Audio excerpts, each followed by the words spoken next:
1.5 ಲಕ್ಷ ಹಣದ ಲಂಚವನ್ನ ಕೇಳಿ ಲಾಕ್ ಆದ ಅಧಿಕಾರಿ. ಚಿಕ್ಕನಾಯಕನಹಳ್ಳಿ ತಾಲೂಕು ಕಸ್ಬಾ ಹೋಬಳಿ ನವಿಲೆ ಗ್ರಾಮದ ದೂರುದಾರ ಚಿಕ್ಕೇಗೌಡ 3ನೇ ದರ್ಜೆ ಗುತ್ತಿಗೆದಾರ.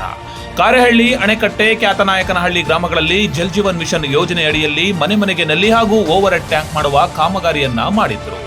ಇದರ ಬಿಲ್ ಪಾಸ್ ಆಗಿ ದೂರುದಾರರ ಅಕೌಂಟ್ಗೆ ಹಣವೂ ಸಹ ಬಂದಿದೆ. ಈ ಹಣದಲ್ಲಿ ಉಮಾ ಮಹೇಶ್ AW ಅವರಿಗೆ 3%, ಶಶಿಕುಮಾರ್ ಇಂಜಿನಿಯರ್ ಅವರಿಗೆ 2% ಹಾಗೂ ಕಿರಣ್ ಸಹಾಯಕ ಇಂಜಿನಿಯರ್ ಅವರಿಗೆ 1.5ರಂತೆ ಹಣವಂತ ಲಂಚವನ್ನ ಕೇಳಿದ್ದಾರೆ.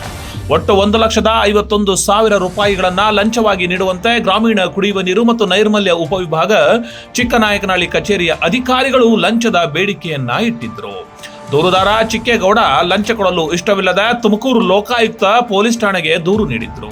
Police inspector Shri B Mohammed Salim ಅವರು ಲೋಕಾಯುಕ್ತ ಪೊಲೀಸ್ ಠಾಣೆಯಲ್ಲಿ ಮೊಕದ್ದಮೆಯನ್ನ ದಾಖಲನ್ನ ಮಾಡಿಕೊಂಡು ಕಾರ್ಯಾಚರಣೆಗೆ ಇಳಿದಿದ್ರು. ಇಂದು ಟ್ರ್ಯಾಪ್ ಮಾಡೇ ಬಿಟ್ರು.